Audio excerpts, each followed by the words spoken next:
The Las Vegas Grand Prix was one of the best projects I think I've worked on so far in my career.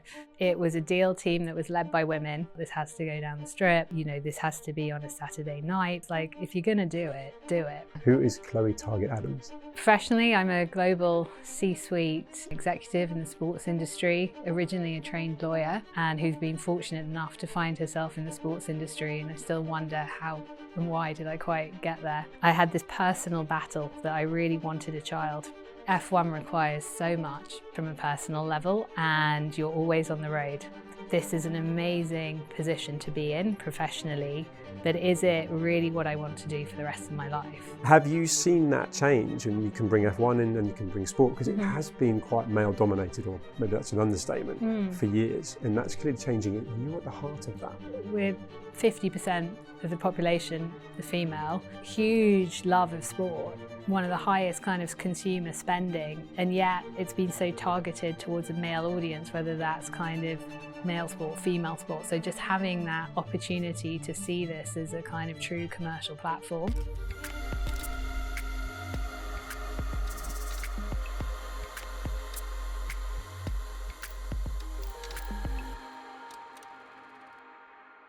I'm looking forward to this conversation. You've flown in from Saudi to come and talk with me. Yes, I know. Thank you. So I live in Saudi at the moment, which is, exciting, fascinating location to live, but originally from London. So it's no hardship to come back to your hometown. Well, I really appreciate you making the effort. Well, let's start with the hardest question. Yeah. Who is Chloe Targett-Adams?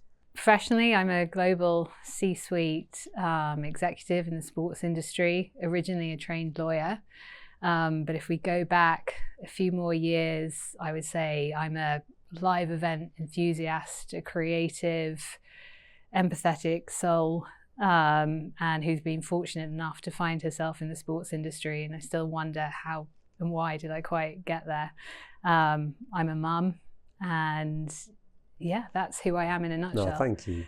Can we go with the kind of the pleasure you clearly have being in the global sports industry, and ratcheting back to kind of the who and the what influences that have brought you here? So I grew up in a very creative family. My father was in a rock band, still is, Roxy Music. His name is Phil Manzanera. He's a musician. That must have been a fun upbringing. So that was a very fun upbringing. And obviously for me, that was incredibly normal to live in, a kind of very music-led family environment. My dad's recording studio was part of our house. But I think what's interesting about that actually, as I reflect with my business kind of career in mind, is that you're growing up in an environment where work is very interlaced with a family life. So, my dad's business contacts, which makes it sound really formal, so a lot of them are friends and these are long working relationships, were part of, our day-to-day as a family. Going with my dad on tour, like going away for work, that was completely a normal environment. And actually then when I think about my mum's side of the family, who were publicans, started from nothing in the East End of London and created this very successful pub business, again, that interaction, that work ethic that's always kind of intertwined. So there's some very strong kind of values and work ethic that came into play from a young age. So but around also, I guess, that ownership of your destiny and ownership of your experience and narrative around that. So if you work hard, it pays off, but you saw that wasn't always easy. It's probably the best way of saying it. I'm with you, Very early journey from an entrepreneurial point of view, where you're seeing, I guess, the highs, the lows, but the fact that they're so entwined. Yeah. And it, that's then a normal dinner table conversation about, the highs and lows. And when your dad's a musician, it's not obviously a normal kind of, what is normal? But it's not, there is money's ebbs and flows, and how you need to, I guess, try and manage that process. Yes. As part of that, which I think is that entrepreneurial side. Really interesting that you chose to go the lawyer route. So I went, I joke that I'm like the black sheep of the family in terms of there's this creativity and kind of independence. That I was really academic as a kid.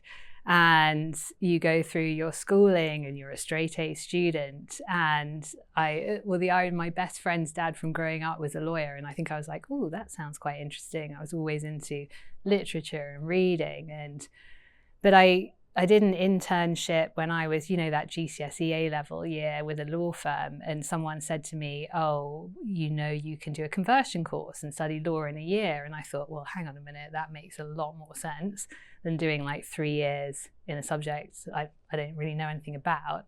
I could do what I really love at uni. So I studied English and history and then did a year conversion course. And during that process, I was like, wow, well, this is really interesting. You get to learn this business side. I don't really know much about it.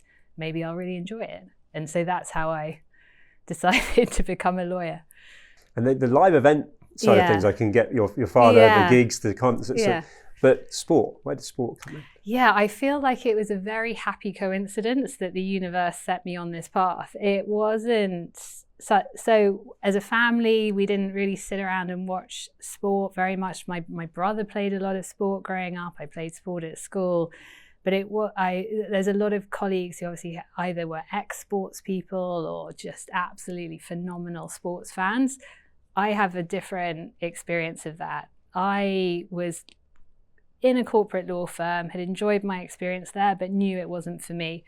I actually had a partner give me some early feedback which really resonated, which was, you're too commercial. And so I would you need to be more advisory, which is the role of a lawyer. And so I automatically thought, well, thank you, but I'm clearly not in the right place. I need to go where that, my skill set probably lies more with them with a business.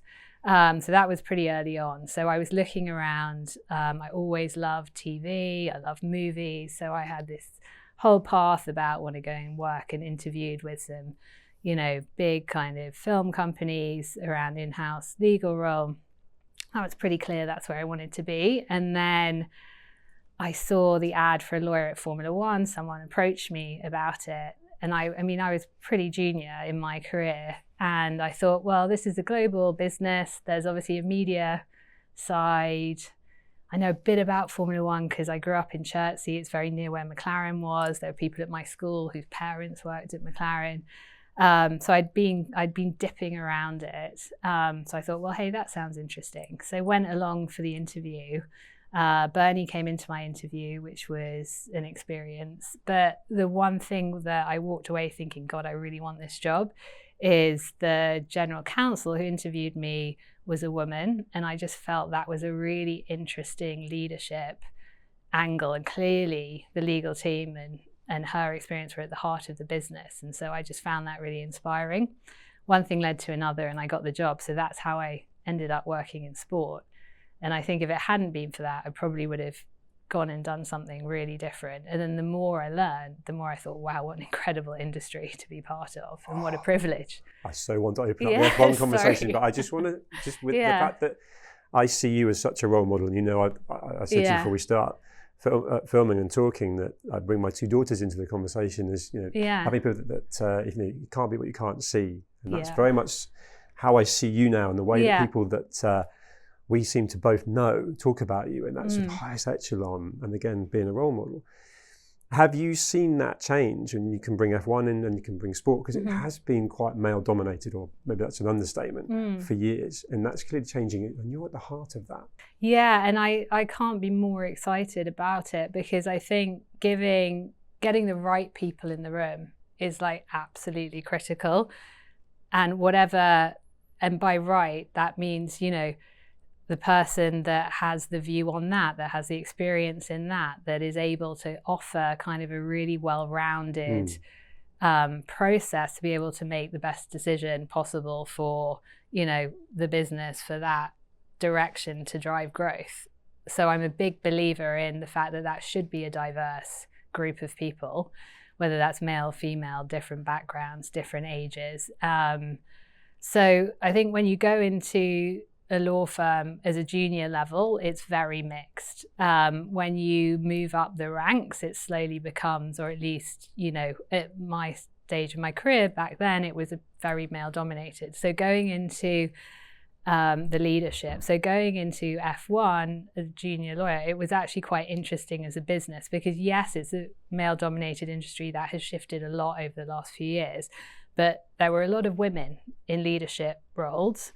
There were female team principals when I joined F1 back in 2009. Like the organization I joined had 3 very senior women within it, but they weren't really public. I think what F1 has done a good job with over the last couple of years, and I've definitely been part of driving that during my time there, is actually about opening up those opportunities, but also bringing more visibility to the senior women that were always part of that business and maybe were just more kind of in the background. They don't crave the attention in the same way that potentially... I think there's a lot of just getting on with it. And you definitely don't see... If you don't see it, you think, is it possible? But I think there's a fearlessness I have about not really minding that and just going for it. And I don't know where that comes from. And maybe more like a confidence that I don't really think, oh, I'm the only woman in the room. Although at times I kind of look and I think, oh, this is odd. That works for you, because I think that's the thing. I think in the conversations I've had, particularly in the kind of entrepreneur world, where that women that are sort of not seeing a role model that they can identify with. And we were talking off camera about the world you grew up in with Margaret Thatcher as the PM and the Queen as the monarch, and incredible role models. But then name an entrepreneur in the time. And we both came up with Richard Branson. And so it's whereas now, and I think back to that confidence piece and backing yourself and, I can do that because Chloe is. Look, I went to all female girls' schools until I was 16. So maybe there's a part of that as well that installed that confidence in me. I then chose to go to a mixed, more creative sixth form, which I felt was the right thing for me at that time. And I feel that has actually given me more rounded kind of experience to then go into uni, then go into law school, and kind of hence I've ended up in these kind of very male-dominated spaces. But what I would say is that I've also had incredible male colleagues, mentors, bosses along the way as part of that. So it's, as always, nothing is ever as black and white, but I think giving more visibility to women in the workplace is something I feel very strongly about, and more space for people to be heard. So I'm always that person that if, to make sure to say, even a more kind of junior colleague, whether male or female, what do you think about that? And creating that environment where it's not just, the senior people in that room, that get to have the voice. Yes, that may be the decision maker, needs to come from there, but you need to have all points of view. You're asking for input and you're making sure people feel empowered to do that without being scared to be judged on it. Exactly. It's like it's okay to say something and then for people to discuss it and go, no, actually, that's not right. We want to go in a different direction. But that viewpoint was valid to have that discussion point. See, I see that as great leadership, and I think I can actually probably use the term brilliant self-awareness, which of course brings Steve Tappin into the equation, who's kindly connected us, and all the work he's done around that awareness code and so on. Yeah, it's phenomenal. I see you as a brilliant leader. You're a proven leader, and you've been around people like you've already mentioned, Bernie and others. What do you see as the kind of number one quality in leadership? I think humanity, so that self-awareness piece. Very much so. When I think of the leadership that at least I found inspiring, and then what I try and do every day, and sometimes you get it right and sometimes you don't, is around that ability to self-check. It's humility. It's humility. Yeah, exactly. Which is the opposite of ego. And it's ironic because I've worked with some very, very big egos along the way and very decisive business leaders, but I think it's almost like that mix between humility and the ability to pause. So to almost kind of toy around the decision, and then when you're going to make it, say, stay strong and progress, because it will always need to evolve. Yes. I think it's so important to share that. I mean, there's that humility piece, that empathy. Yeah. And I love the fact you brought up the fact that within your team, you'd be asking for their input and encouraging, because that's where they find their voice, and that's where you can identify their strengths mentoring. I imagine you probably really enjoy that. Yeah, I do, because I find I have a genuine curiosity in people and, different cultures. I feel like you can learn so much. So in fact, one of my team said to me kind of a few months ago, like, you came in and we'd never tried this before, but you never say no. Like, you'd always encourage us to think like, well, is there a path that we could look at this from, or an angle? And I just thought, I really liked that feedback. I just felt, for me, it's kind of also, I think when you're in that leadership role, you don't necessarily always get that feedback either. So you never quite know how something lands. That's what you learn from. And so that's where you learn. And so it's that, I think everyone always says communication is key, but it's not always straightforward. Particularly when you're working cross culture as well. It's, I will hold my hand up. I speak English very well, but I'm not conversant in different languages. So anyone that is, I think that's a superpower. And I admire that greatly. But when you're then working across that, there's nuances that get missed. So I do think body language is a huge thing as well. Yes. So I'm a big advocate of meeting people in person and doing business in person, because I think relationships are the key as well, and how you really cultivate and grow that over the years. And it's, that respectful way. So that means that if you need to have an arm wrestle over a point or a disagreement, you can do that, but you can move on and you can get to a good outcome and a good solution that works for everyone. And I do think that's, as we go forward in a more AI world, all of those tools are incredibly key and critical, and they're going to drive great growth. But that is the fundamental kind of human connection. And I do think that is, how great business happens. It's important to hear that, because as you say, AI has made it incredibly efficient. Yeah. We could have a meeting. Yeah. We could have done this virtual. Yeah. But the presence that we've got, the way that will then translate as a conversation to others that learn from listening is totally different to if we were on a screen. Well, I think what's nuts is pre-COVID, I'd never actually done a video call, which sounds really archaic now. No, it's the same. I mean, in your position, I'm more surprised. But there's a lot of... And I think it's, F1's an amazing global platform because the utilization of the race event as a business networking. So a lot of meetings are done at the race, which means you actually have opportunity to kind of meet in person quite a lot. But I also look back and think, how did we function without video calls? Everything was more on conference calls. Yeah. So I went to the Vegas F1, which is a great way of bringing your relevance to that. It wouldn't have been a thing if it wasn't for you. And now this is, we're filming mid-2026. I went November 24 for your context. Yeah. And I arrived on the Thursday, and I was part of the Alpine hospitality in the Paddock Club, and the business that was going on, and the deal. And I'd taken, funny enough, a lawyer who I'm friends with, as my +1, if you like. Yeah. And he'd lined up all sorts of meetings with different people, and it was prolific how much business we've been doing. It's so much more than the spectacle on the track, isn't it? Yeah. No, it's unbelievable. So, and the Las Vegas Grand Prix was one of the best projects I think I've worked on so far in my career.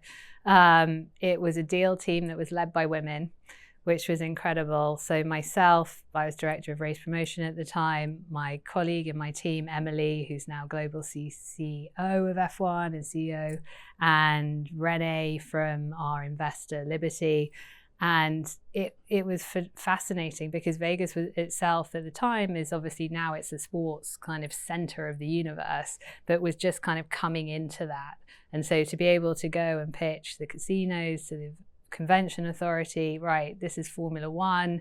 Formula One didn't have the kind of relationship with the US that it does now. So we were still explaining what it is, why this is hard to relevant. Believe in it, but I remember. And also then putting that deal structure together, Formula One isn't a promoter itself, but it made sense for that deal. And so we created that concept with Liberty, right? Does this work? There was a land purchase. So much complexity in that deal. Closing the going strip. Forward, closing the strip. I remember people were like, well, and it was like, if you're going to do it, right? So we were very vocal about this has to go down the strip.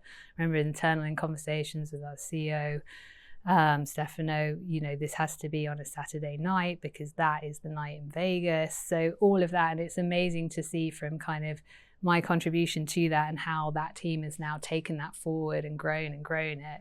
It is, I think, a hugely unbelievable feat. And I love the fact there's just, there's so much enjoyment by fans, by business into that race. It's just phenomenal. Yeah. It's incredible.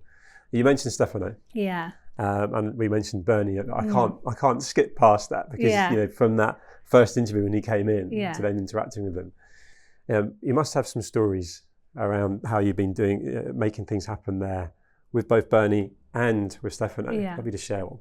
Yeah, sure. I mean, I'm very fortunate to go into an organization at a time where it has gone through unbelievable growth. So first of all, I started in a very junior role with Bernie.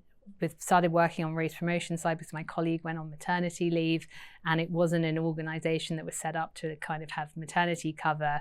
We were trying to, CVC, our shareholder at the time, wanted to IPO the business, and I was the corporate lawyer. So lean team, it was a baptism of fire. Bernie was very, he founded the company, he was at the helm of it, and every decision kind of went through him, from the minutiae to, I remember he changed all the office chairs and I didn't like my new chair, so I had to negotiate for keeping my existing chair, and we went through this I would say charade back and forth, but I think I earned my respect from an early point to be able to go through that. So his attention to detail was phenomenal, going in and out of meetings. His leadership style, I think, is really interesting because he's very dynamic, obviously a true entrepreneur, very clear about what works for him and what doesn't. But at the same time, when you work for him, he is incredibly, I think, loyal to his staff.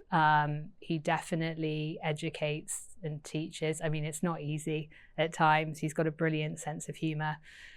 He taught me how to self-advocate. So going into a salary negotiation with him, you kind of do it. And he taught me how to ask, I think, is probably the best way of saying it. So I really enjoyed working for him. So, and to have that experience of going through 3 CEOs. So first of all, Bernie, and then when Liberty came in, purchased the business, we had Chase, obviously, who's an incredible CEO, very different style, very measured, US background, but again, very approachable. And I think it was that kind of interaction with the staff, and then again into Stefano, who has all this unbelievable kind of F1 knowledge. He's been through so many different roles himself with F1, his leadership in Ferrari, before he then kind of took over the helm. And he has that amazing ability to, again, create relationships. And I think that has really, taught me so much over the years, just seeing that interaction of styles, the attention to detail, to really care about the small things as well as the big things, and that strategic direction, and that hands-on influence. Yes. I mean, the journey you went on from the kind of junior role to being really quite so senior, really important. I was almost surprised to then learn that you left, because you probably could have almost named whatever you wanted to do in F1. I want to cover that journey to now be with Serge and being based in Saudi. As we said, you've flown in. Yeah. And so I want to know kind of almost why that happened, and then what the attraction is and was, what you're doing now. It's an amazing business to be part of, and we've done a lot. And I had the opportunity to build out the calendar, to move from the legal to the commercial side, to build the first ever commercial race promotion team and department, which also, included event delivery, the hospitality business at times. But I had this personal battle that I really wanted a child. And so I had, all through the background of that, which no one knew, I had this kind of long fertility journey with my husband. And F1 requires so much from a personal level, and you're always on the road. And I just felt at this real crossroads of, this is an amazing position to be in professionally, but is it really what I want to do for the rest of my life? And I have this real burning desire to be a mother, and that's something I can't let go of. And, it wasn't easy for me at all. And I just got to a point where I was like, you just feel like you need to go in a different direction. So I had that restlessness, I guess, and it was the right time. I felt that post kind of Las Vegas, we'd grown the calendar so much, I'd really hit so many goals that it was time for a new challenge. And that ability to start again was something that actually I found more interesting. And I think when you have that restlessness inside you, it's time to switch. So if you don't listen to it, you could regret it later, particularly with starting a family. Yeah, and I'm now, very fortunate. It finally worked out. I have an amazing son who's only 2, which means I don't sleep very much. But again, F1 has been incredible training for that. The ability to just keep going. And that has been such an amazing process. So we were very fortunate. A lot of people go through that and don't get there. So to actually have that is for me, is huge. And so I started exploring then new opportunities, and this role at Surge Sports based in Saudi. Surge is the PIF's sports investment platform. And I just thought, wow, this is so interesting. I'd had the opportunity to work with the Saudi team in bringing the race to Jeddah. And I knew some of their vision around what, for the kingdom, Vision 2030, what they were looking to achieve. And it was always just so exciting. And I had really enjoyed that kind of business relationship, very smart group of people involved. And so when this role came into my ecosystem, I just thought, wow, this is genuinely intriguing, new. It kind of takes what my learnings and actually just moves it onto another level. So it's genuinely new experience, and nothing ventured, nothing gained. So I'm probably the only person that's been to Las Vegas for work only and not pleasure, which again, I need to fix. But it's probably the only other person that decides, let's move country, do a new role. Having never visited that city, I had visited the country before, and moved with a 4-month-old baby. So proper commitment. But I think not afraid to, you back yourself. I back myself. I have a strong gut instinct, and I just felt it was the right thing to do. And I'd explored a couple of other roles, which again were super cool on paper and very interesting, and felt quite torn. But I just had this kind of inner feeling of like, I want to give this a go. Brilliant. And see what happens. So we landed on a cold January evening in Riyadh, because Riyadh does get cold, which I didn't know before naively, but obviously it's the desert. And it's been a really interesting, fun, enjoyable ride. Yeah, I want to continue on that vein as well, and then into the kind of global sports. But just to humanize you, what did you do and what do you do now to actually step out, to give yourself mental kind of fitness and any physical exercise? Well, and it was something I felt again that I was quite unique from my colleagues on. I don't really drink much alcohol. I definitely I do yoga, meditate. This is all good for your mind, this is right? all, because it was the one way I could kind of manage the relentlessness, the workload, the kind of, I love complexity. I think I actually perform better under pressure and with a lot going on. If you give me one thing to do, I'm a bit like, I'll do it. So you thrive on it, but you need to manage it. But I need to manage it, and I need to manage my health, and particularly because I was in the midst of this fertility journey as well, really conscious around trying to kind of calm myself is probably the best way of saying it. So I would make sure that I get up in the morning and, do a quick yoga session. And that makes me sound like I'm some kind of superhuman. No, it's like a 10-minute online YouTube, and just do some quick meditations, eat well.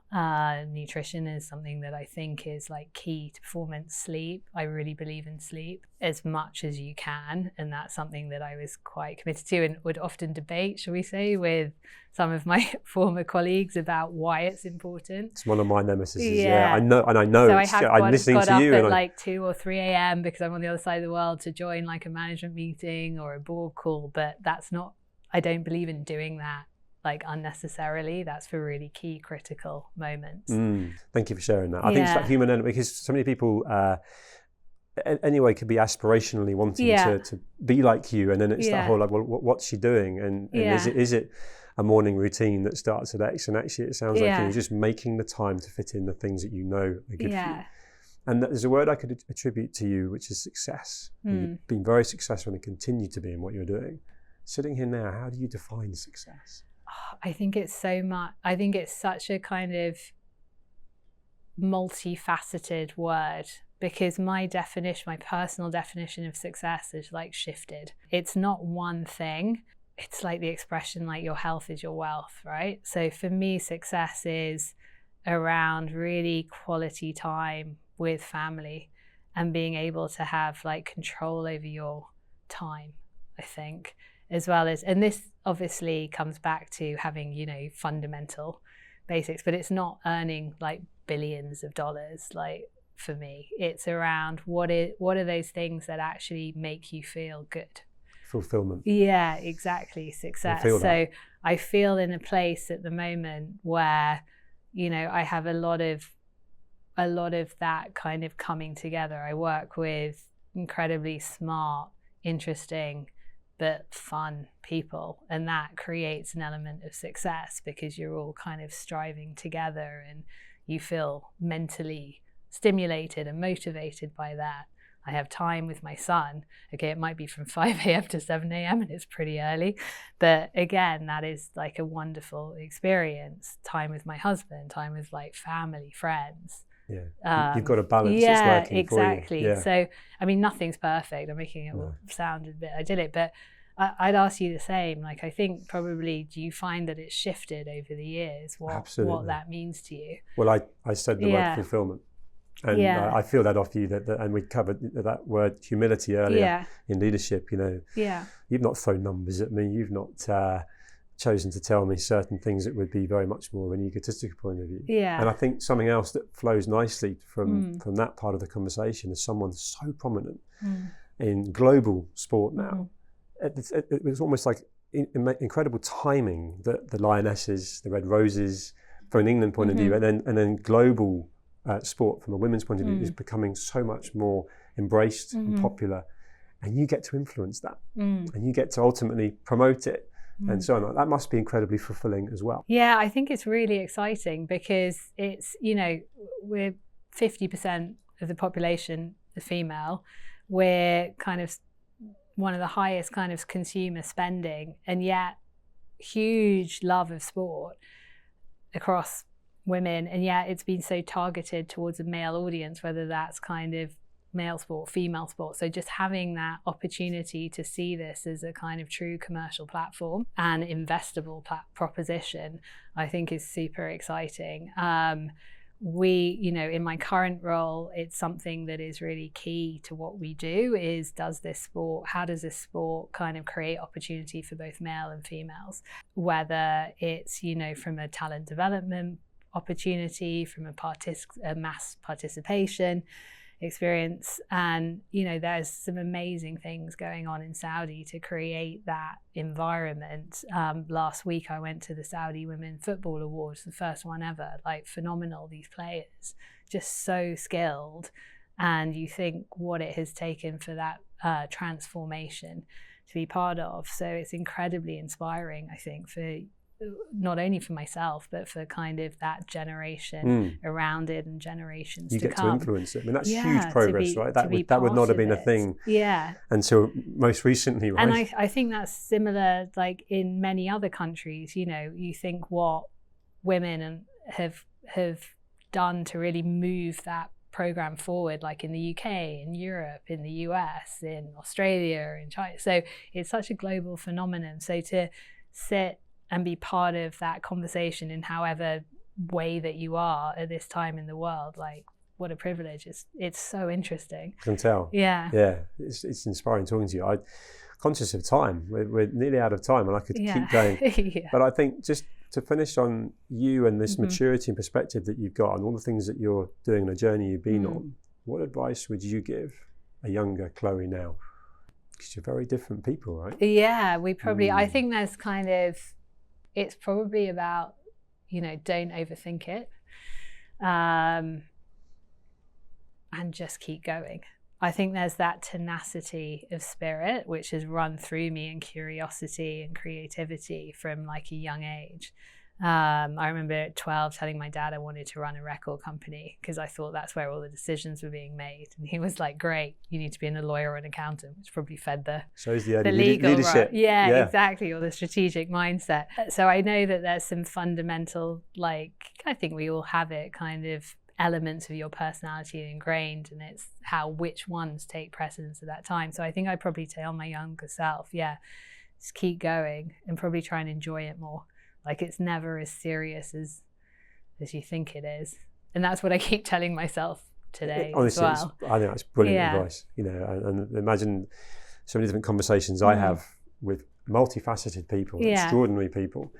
I genuinely think that's actually probably the best advice you can give your younger self. That, to keep backing yourself, keep putting another step in front of the other, because you don't know what's coming next. But as long as you keep going, look how far you can get, right? Yeah. And I think it's really interesting to sit here and reflect today with you on that kind of journey and conversation, because we're all caught up in our day to day, and what you need to deliver and what you have to do to make sure you can grow a business, or you're kind of pushing forward, or you're making sure that you're connecting the dots, or how do you treat a difficult conversation and go into it. And sometimes it's time to, we all carry that imposter syndrome, but I think for me it's around because I really care about the outcome.